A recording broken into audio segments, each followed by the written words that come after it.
Da comienzo en Radio María, Ahí tienes a tu madre, un programa dirigido por el padre Juan Miguel Ferrer.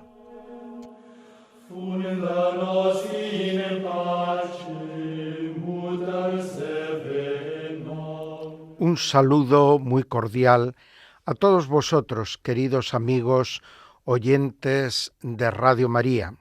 Comenzamos, como nos acaban de anunciar, el programa Ahí tienes a tu madre, programa que intenta poner un fundamento teológico a nuestra vida de piedad mariana. En el fondo intentamos ofrecer la síntesis de una mariología católica, abordando los temas con sencillez, pero tratando de darles el rigor de la teología católica. Os habla Juan Miguel Ferrer. Comenzamos con el sumario presentación de nuestro programa, en el que vamos a recordar que el pasado día 17 de diciembre, con la celebración de las vísperas, comenzábamos a escuchar en la antífona para el Magnificat de la Virgen María de cada uno de estos días las famosas antífonas de la O. Y se las llama así porque todas comienzan con la admiración, ¡oh! ¿Y qué es lo que presentan estas antiquísimas antífonas para las vísperas de los 8 días que preceden a Navidad? Pues pretenden, con el desarrollo de un acróstico Erocras, he aquí que vengo, recordar al mismo tiempo la inminente venida del Salvador en el misterio de la Navidad y luego también ayudarnos a descubrir los tesoros de este niño que va a nacer. Cada una de las antífonas desarrolla un título cristológico, títulos anclados todos ellos en la antigua tradición del pueblo judío a través de las promesas hechas a los patriarcas y al pueblo en general a lo largo de la historia de la salvación. Es importante que esto se haya hecho a través de la composición ad hoc de unas antífonas específicas para acompañar al canto evangélico de vísperas, que es el Magnificat de la Virgen María, el cántico triunfal que ella proclama cuando visita la casa de su pariente Isabel para ayudarla en el periodo justo de los últimos meses antes de que Isabel anciana, por gentileza de Dios, fuese a dar a luz al precursor, a San Juan Bautista. Y María va allí a compartir la experiencia de la fidelidad de Dios en sus promesas con su pariente Isabel y al mismo tiempo a ayudarla, siendo ella anciana, en todo lo que es la preparación del nacimiento de su primer hijo. Para nosotros, el que estas antífonas cristológicas se vayan proclamando antes del cántico de María son una invitación a proclamar, cantar estas antífonas desde la fe de la Virgen María. Es algo que todos recordamos. Cuando María llegó a casa de Isabel y saludó, toda la casa de Isabel se llenó de Espíritu Santo, hasta el niño que estaba en el seno de su madre, Juan el Bautista, saltó de alegría, y Santa Isabel responde a María diciendo: dichosa tú porque has creído, lo que te ha dicho el Señor se cumplirá. A María se la elogia la fe. Siglos después, San Agustín comentará: antes fue madre en su corazón por la fe a las palabras que llegaron a ella a través del oído, que no por el hecho de que el Espíritu Santo formase en su seno la humanidad de nuestro Señor Jesucristo a partir de la humanidad maternal de María. Es la invitación a que nosotros nos preparemos a lo largo de estos días, siguiendo el ejemplo de la Virgen María, para acoger a Cristo, al Cristo que viene en el misterio de la Navidad, en la fe. Para que también de nosotros se pueda decir: dichoso tú porque has creído. Nos hace falta fe, pero no solo la fe dogmática, no solo la fe de aceptar teóricamente postulados o dogmas de fe, sino la fe fiducial, la fe de amor y confianza, la fe de entrega total en las manos de Jesús, mensajero del Padre.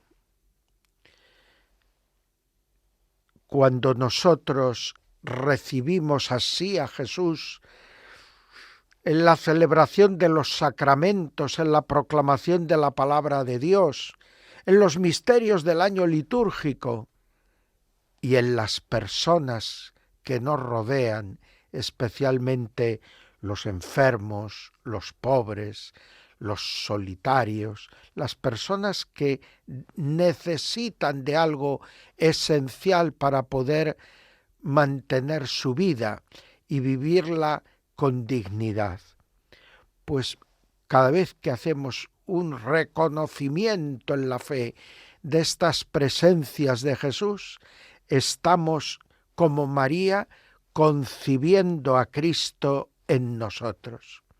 No físicamente, pero sí en ese orden de la fe que hace que podamos decir como el apóstol, o estemos invitados a poder decir como el apóstol: vivo yo, pero ya no soy yo, que es Cristo que vive en mí. En el apartado Conociendo a nuestra Madre, que dedicamos propiamente a hacer esa síntesis de un tratado de Mariología, tras el programa extraordinario que dedicamos al dogma de la Inmaculada Concepción a comienzos de diciembre, ahora en este programa, en el domingo 21 de diciembre, cuarto domingo del tiempo del Adviento, domingo marcado por la presencia de María, vamos a hacer una parada y, aunque retomamos otra vez la consideración teológica del culto a la Virgen María que ha dado la Iglesia a lo largo de los siglos, fijándonos en los contenidos de las oraciones,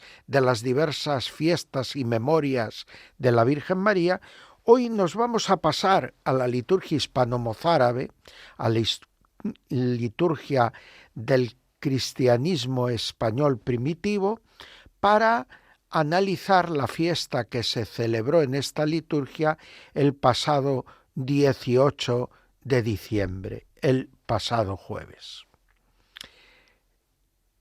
Ahí desmenuzaremos los orígenes de esta fiesta y trataremos de presentar los más relevantes textos de la celebración de la Eucaristía, de esa fiesta en nuestra tradición hispana. Finalmente, en el apartado Oraciones y prácticas de piedad mariana, volveremos a recordar, como lo hacemos prácticamente todos los años, la práctica de piedad de las posadas, muy típica en América, especialmente en México, pero también celebrada en otros países de la antigua América española. Esta celebración de las posadas no es simplemente una ritualización del hecho de la llegada de José y María a Belén para cumplir con la llamada hecha por el emperador Augusto de que todos los súbditos de su imperio se empadronasen y hacer un censo de la población del imperio, sino que es también esta devoción de las posadas una invitación a lo que comentábamos antes, que es tan propio de este final del Adviento, que es que aprendamos de María a recibir en la fe a Jesús. Esas puertas a las que se llama ya no son las de los posaderos, ahora las puertas a las que se llama son la tuya y la mía. Pues vamos a hacer el primer momento de oración dentro de nuestro programa y vamos a pedir a la Santísima Virgen María, en el misterio del Adviento, que conceda al mundo la paz, que pida a su Hijo Jesucristo que se manifieste con fuerza como lo que es, el príncipe de la paz. Que Dios envíe al Espíritu Santo para que doblegue las voluntades más rebeldes y todos encuentren en Jesucristo la paz verdadera que se cimienta en la justicia que viene de Dios y no en las venganzas de los hombres. Mientras oramos por esta intención a Nuestra Señora, a nuestra Madre bendita, oiremos el canto de un aleluya en la voz de los monjes de la abadía de Solesmes en Francia.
Conociendo a nuestra Madre, la enseñanza sobre María en la teología.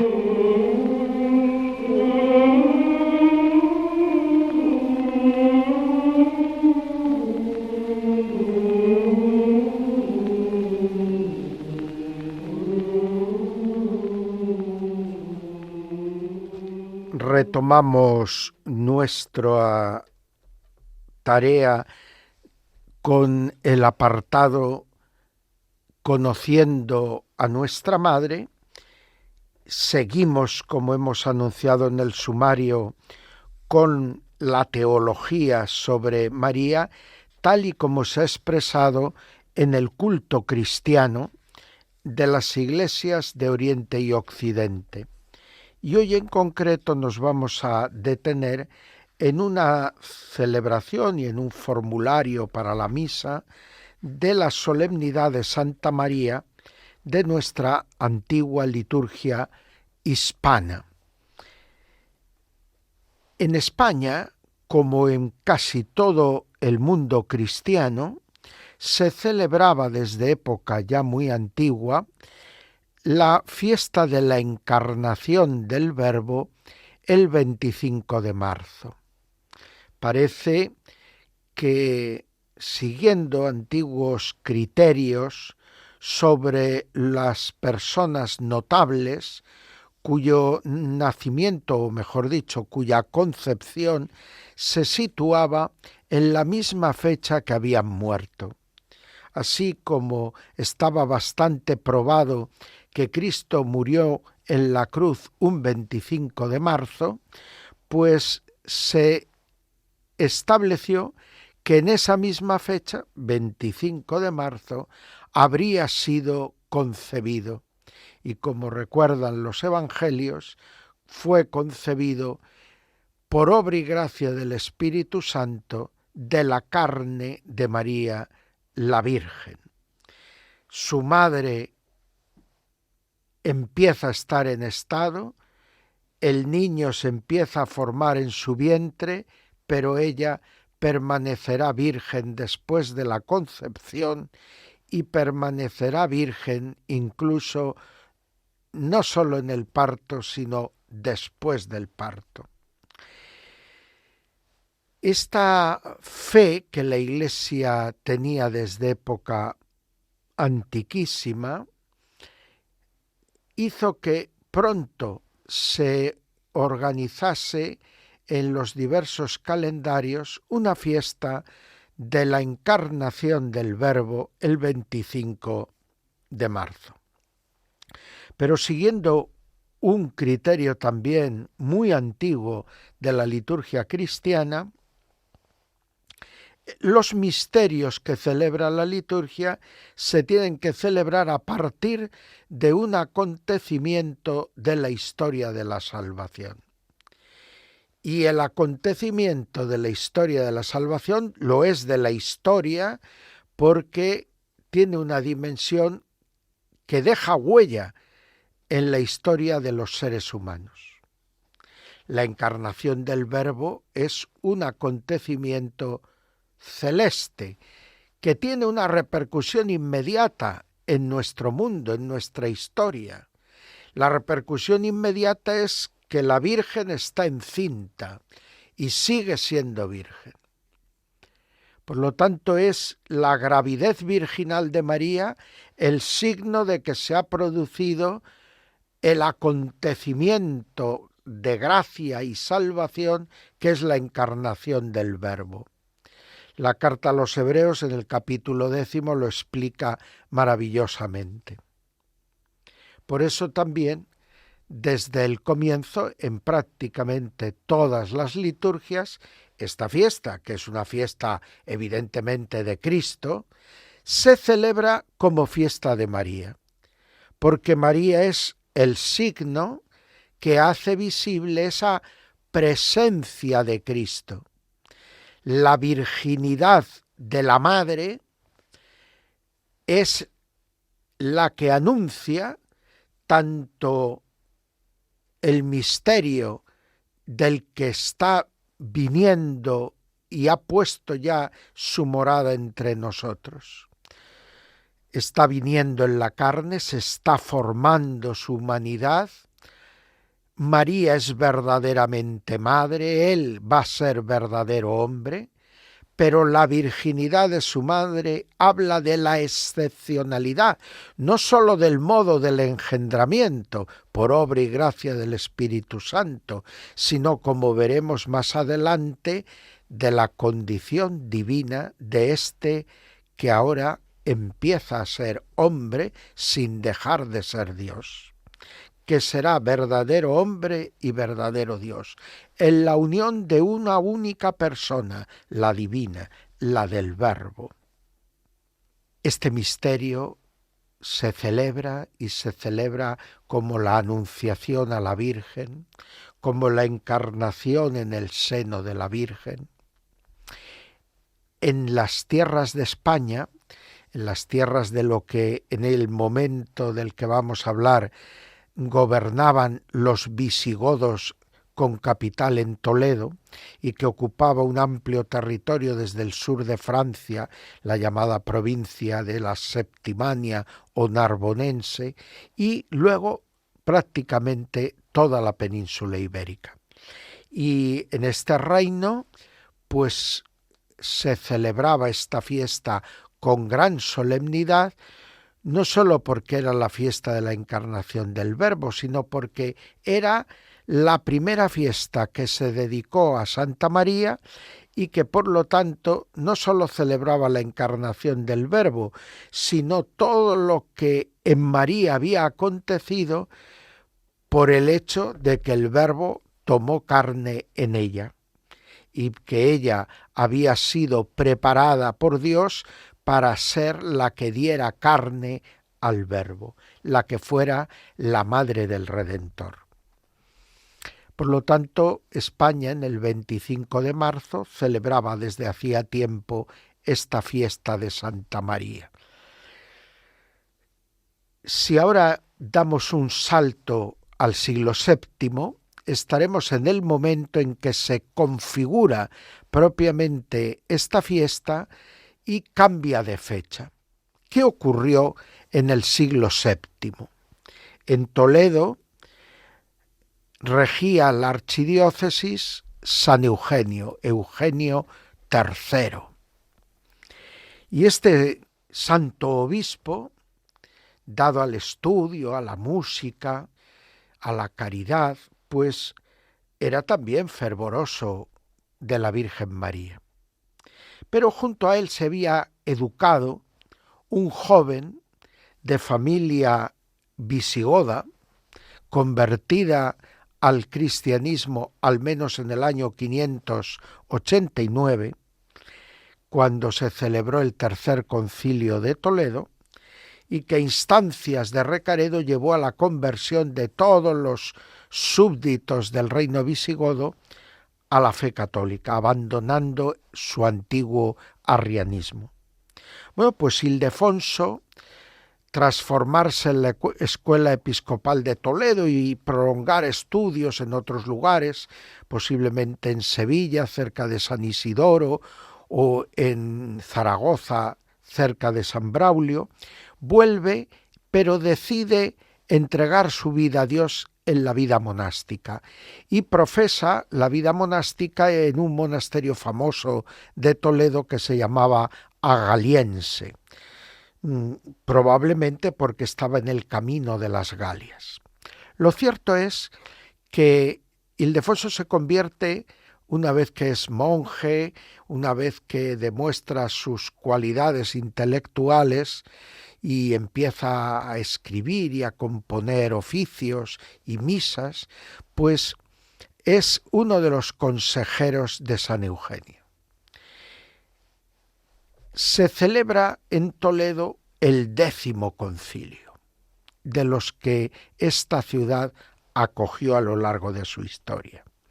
Y en ese 10º concilio se ve la instigación de Ildefonso, como se había visto ya en el anterior 9º concilio que presidió también San Eugenio y que también contó con la presencia del abad Ildefonso. En el 10º concilio hay un tema fundamental, que va a ser el tema del cambio de fecha de la fiesta de Santa María, de la fiesta de la encarnación del Verbo. Alude la introducción del concilio, que posiblemente compone el propio San Ildefonso, que la fecha del 25 de marzo es complicada porque muchas veces cae en plena Semana Santa, cae en la semana de Pascua, y son fechas en las que no se puede celebrar, según las normas del calendario hispano, una fiesta de Santa María. Por lo tanto, pues quieren buscar un lugar más apropiado. Olvidado ya el origen de la fiesta en esas tradiciones antiguas de que los hombres importantes eran concebidos el mismo día que luego morían, pues se buscó como fecha apropiada el 18 de diciembre, como si fuera iniciando una novena de preparación para el 25 de diciembre. Por lo tanto, ya con las vísperas, el 17 de diciembre, empezaba la gran fiesta de Santa María. Es muy probable que en el ensalzamiento de esta fiesta, San Ildefonso, siendo todavía monje, compusiera una primera misa para la solemnidad. Tal vez la compuso con ocasión de este concilio, tal vez lo hizo un poco antes, un poco después. Lo cierto es que esa primera misa para la fiesta de Santa María es la que con toda probabilidad nos encontramos ahora en el misal hispano-mozárabe como la misa votiva de Santa María, para rezar todos los sábados en que ésta no esté impedida por las normas litúrgicas. Por lo tanto, ya hay una primera composición, no la vamos a analizar porque nos vamos a centrar a continuación en la misa de la fiesta, tal y como ha llegado hoy hasta nosotros, pero lo cierto es que Ildefonso, al poco de pasar este Concilio X de Toledo, fallece San Eugenio y es aclamado prácticamente Ildefonso como arzobispo. Siendo ya arzobispo, Ildefonso, no sabemos la fecha exacta, decide componer una nueva misa, si cabe, más bella y con más riqueza teológica para esta gran fiesta que pasa a ser una de las principales del calendario hispano, junto a la Pascua, a Pentecostés, a la fiesta de Santa Leocadia, patrona de la ciudad. Formularios en los que en todos parece intervino ampliamente la mano de San Ildefonso y posiblemente de la escuela que él formase aquí en Toledo. Por lo tanto, la fiesta llega en las puertas de la Navidad como una preparación inmediata a la Navidad y contempla el misterio de la Encarnación, tomando los signos que nos ofrece la Madre Virgen, y luego tiene por autor, casi con toda seguridad, a San Ildefonso. Entremos ahora a la consideración de las diversas oraciones de la misa hispana. No entro a analizar el canto de entrada, el prelegendum, tomado de Mateo 1 y de Daniel 7, donde está claramente anunciado el nacimiento de Jesucristo fue de esta manera. Y sabemos que Mateo hace exégesis, guiado por el mismo Espíritu Santo, de Isaías 7. Y entonces en ese texto de Isaías 7 se lee que la Virgen dará a luz un hijo y le pondrá por nombre Emmanuel. Pues en torno a eso canta el nacimiento de Jesucristo fue de esta manera, como inicia su Evangelio Mateo. La madre de Jesús estaba desposada con José y antes de vivir juntos resultó que ella esperaba un hijo por obra del Espíritu Santo. Aleluya. Cuando llegamos a la liturgia de la palabra, tras el canto del Gloria y la oración que lo sigue, nos encontramos con la profecía de Miqueas.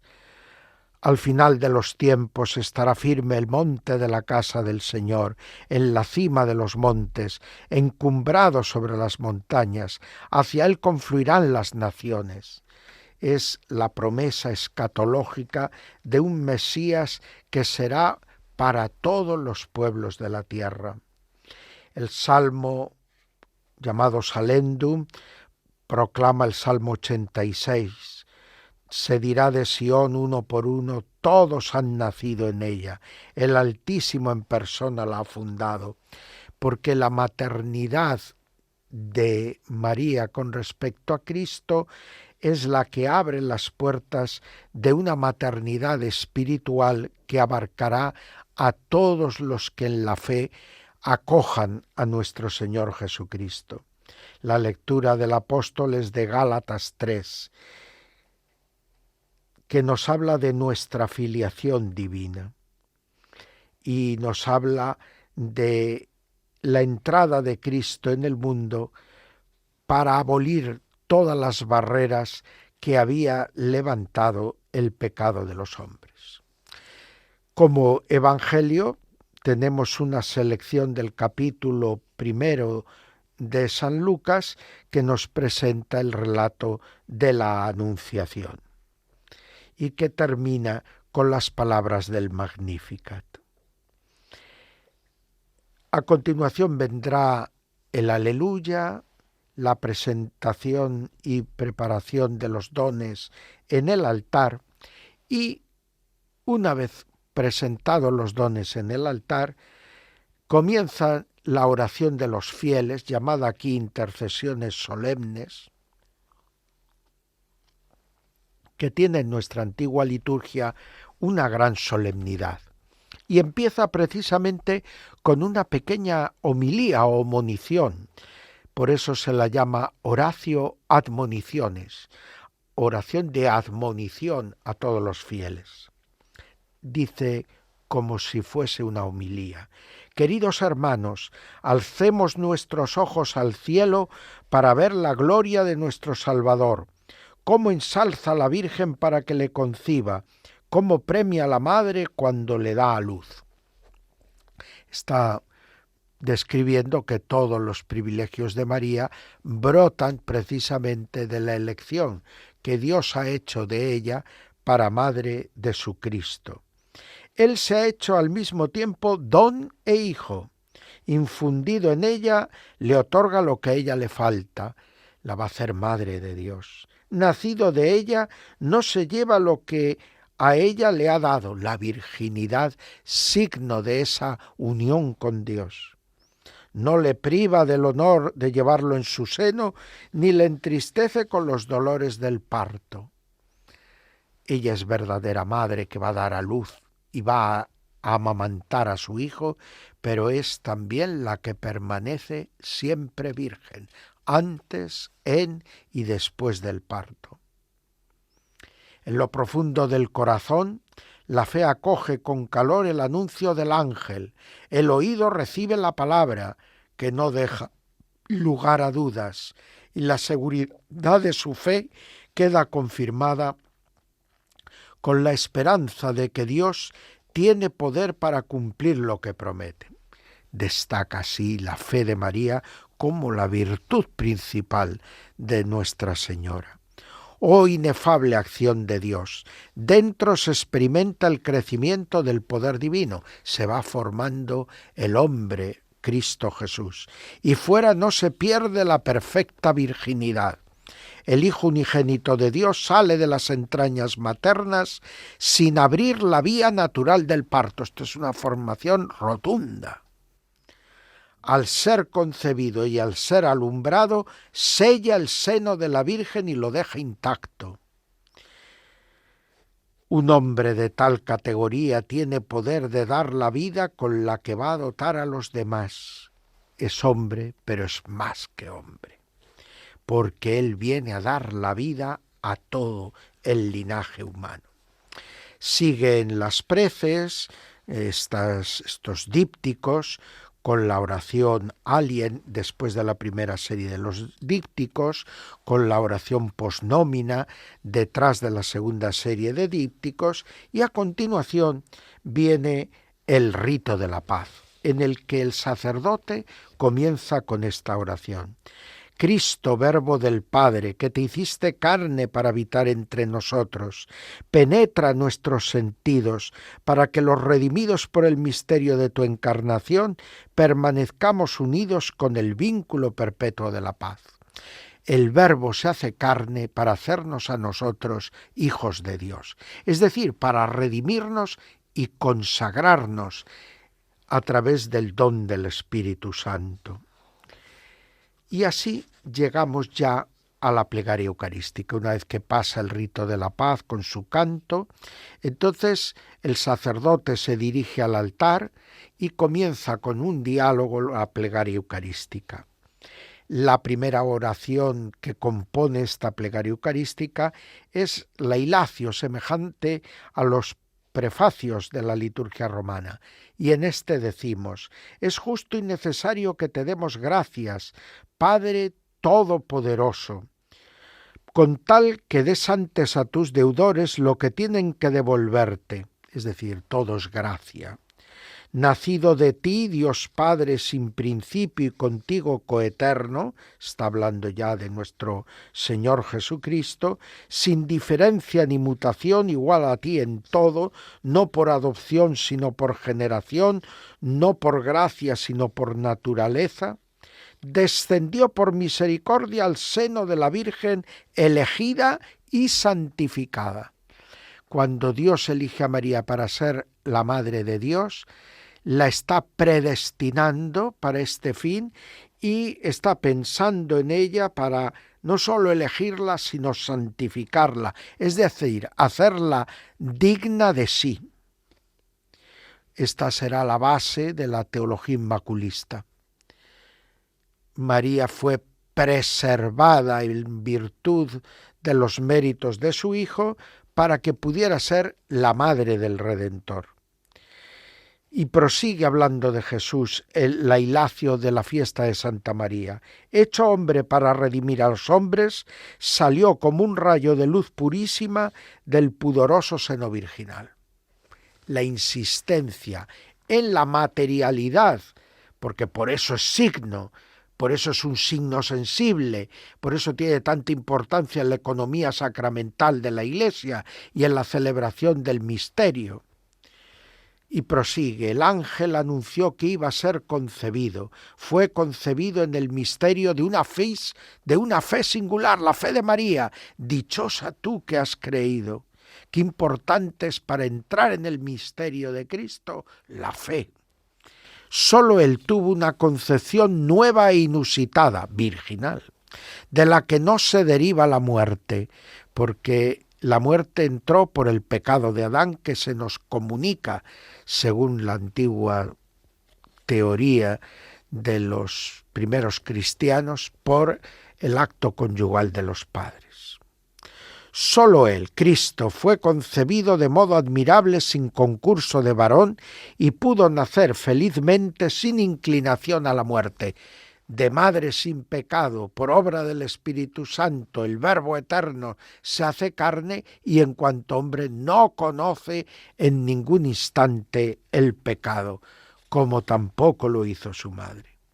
Por eso el mismo Salvador nuestro, tu unigénito, que contigo y el Espíritu Santo reina siempre, es alabado sin cesar por los que viven en el cielo.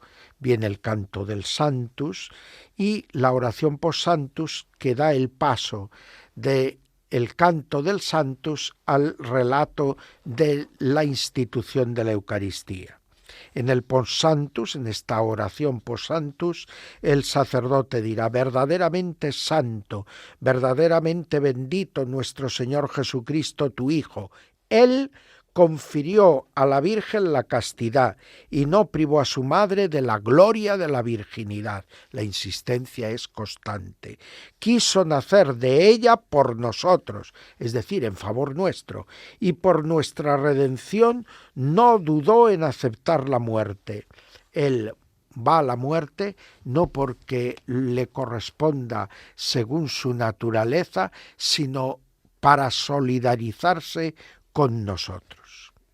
La oración que sigue a la fórmula de la consagración del pan y del vino, la postpridie, dirá: proclamamos, Señor, lo que creemos, no nos callamos, suplicándote de todo corazón que así como has concedido a tu madre ser madre y virgen, concedas a tu Iglesia ser incorrupta por la fe y fecunda por la castidad. Y que la dulzura de tu gracia de tal modo santifique esta ofrenda que conceda a los que van a recibirla la salud del cuerpo y el perdón de los pecados. Todo se deriva del misterio de la encarnación, que es la verdad más honda de Cristo y que es la vocación a la que Dios llama a todo ser humano. Tras la plegaria eucarística vendrá el credo, vendrá la fracción del pan y el canto del Padre Nuestro. Este canto es introducido con una invitación a la oración. Oremos, queridos hermanos, a Dios, cuya inmensidad divina no puede ser abarcada y que es Dios y Padre sin principio. Que este Padre, que quiso que su Hijo naciera del seno de la Virgen Madre, nos libre de toda mancha de la carne y de la sangre. Así como la Virgen, cubierta por la sombra divina, concibió y dio a luz, también nosotros, encendidos por la divina inspiración, profesemos públicamente lo que hemos concebido del Espíritu Santo, a quien recibimos por la enseñanza de nuestro Señor Jesucristo. Y digamos, y ahí viene el canto o rezo del Padre Nuestro según el modo hispano. Como veis, está presentando la encarnación del Verbo. Esta encarnación del Verbo se conoce por los efectos en la madre, singularmente su preservación en la virginidad. Y luego va a tener unas consecuencias que abarquen a todo el linaje humano, porque lo que vemos en nuestro Señor Jesucristo, en su misterio personal, está hablando de lo que Dios quiere realizar en la humanidad, en cada uno de nosotros, gracias a la redención de su Hijo y gracias a nuestra fe, a nuestra entrada en el misterio por el camino de la fe.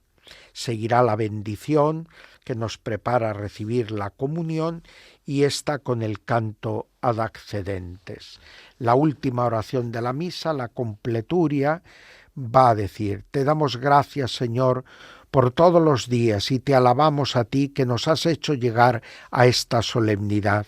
Haz que podamos celebrar el día de tu anunciación por muchos años en paz y tranquilidad con tu pueblo fiel. Por lo tanto, la gran fiesta de Santa María es una fiesta de Cristo, una fiesta de María y una fiesta de la comunidad cristiana que se llena de regocijo. Pasamos ahora a otro momento de oración y vamos a orar brevemente por todas las familias. Ahora que en Navidad contemplaremos el misterio de la Sagrada Familia, que éste nos estimule encontrando en él siempre ejemplo, pero que nos haga orar encendidamente a la Virgen María, a San José y a nuestro Señor, evidentemente, pidiendo la santidad de nuestras familias. Mientras hacemos esta oración, escuchamos también desde Solesmes, pero esta vez el sonido del órgano que nos va a invitar a llegar a Dios.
oraciones y prácticas de piedad marianas.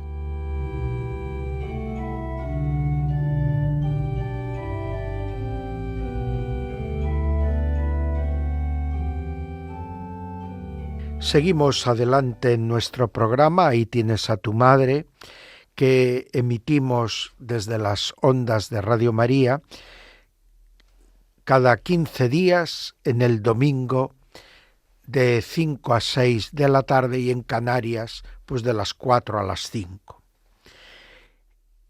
Vamos ahora a entrar en el apartado Oraciones y prácticas de piedad mariana. Y como hemos anunciado en la presentación sumario de nuestro programa, pues lo vamos a hacer hablando un poco de la práctica de piedad de las posadas. Se trata de que en estos días de las antífonas de la O, la comunidad o la familia van cantando unos cánticos apropiados a esta práctica de piedad que reproduce la llamada por parte de José y María a las puertas de las casas de Belén para pedir alojamiento, pues María estaba a punto de dar a luz.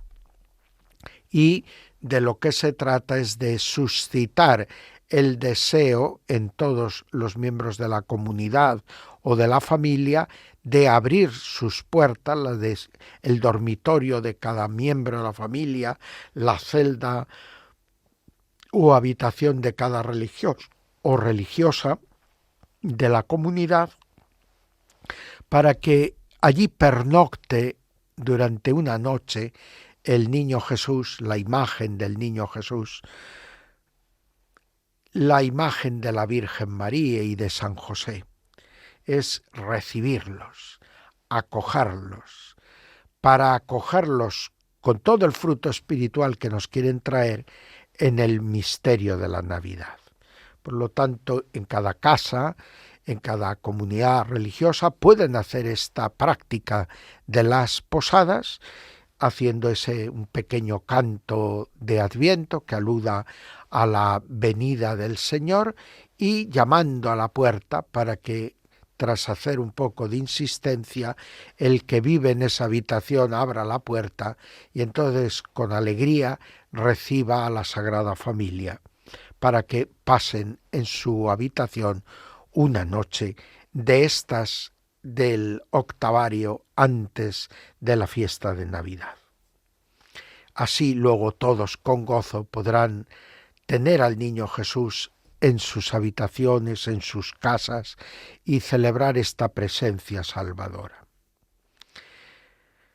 Terminamos nuestro programa con un nuevo momento de oración y lo hacemos esta vez por todos nuestros difuntos, para que el niño de Belén, al que tantas veces ellos celebraron, pues sea misericordioso y les haga tener parte, gracias a sus méritos infinitos, en la alegría de la presencia de Dios, en la alegría de las moradas junto al Padre en los cielos.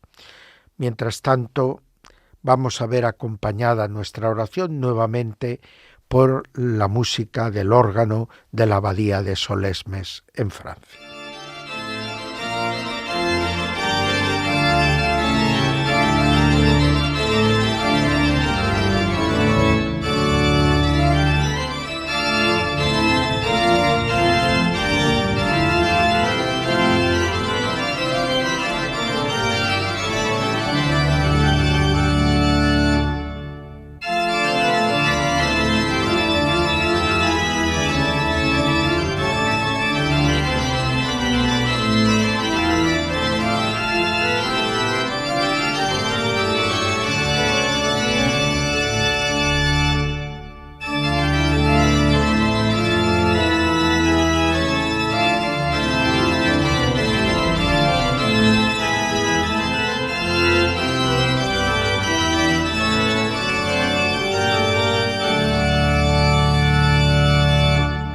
Pues ya toca despedirnos, el tiempo corre veloz y a las puertas de la Navidad poner a todos vosotros, amigos oyentes, vuestro corazón con todos sus deseos, anhelos, preocupaciones, seres queridos, ponerlo a los pies del portal de Belén. O, si cabe, algo mejor todavía, ponerlo sobre el altar en la misa de la medianoche del día de Navidad.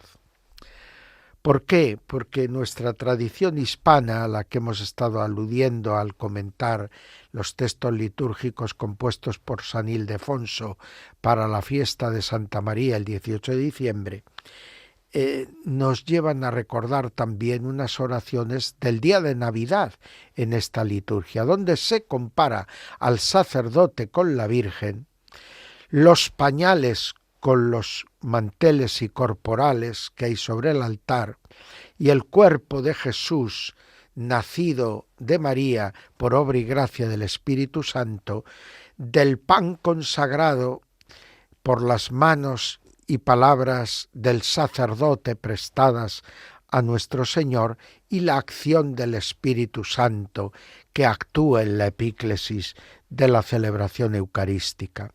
Así, el sacerdote depone sobre los manteles blancos la Sagrada Eucaristía y María depone sobre el portal, sobre el pesebre en el portal de Belén, la humanidad de nuestro Señor Jesucristo, que en ella se ha gestado tras una concepción virginal y que ahora ofrece a la contemplación de todos tras un parto también virginal. Pues que todos nosotros vivamos este año la Eucaristía como ese regalo que Dios nos hace para poner a Jesús en el pesebre de nuestro corazón, del altar al corazón, del Evangelio al altar, del altar al corazón, y que así nosotros con María seamos portadores de Cristo, que van provocando esa alegría y exultación, ese gozo del Espíritu Santo allá donde van, en el nombre del Señor. Hasta pronto, queridos amigos. Celebremos con alegría la fiesta de Santa María, Madre de Dios, el próximo 1 de enero.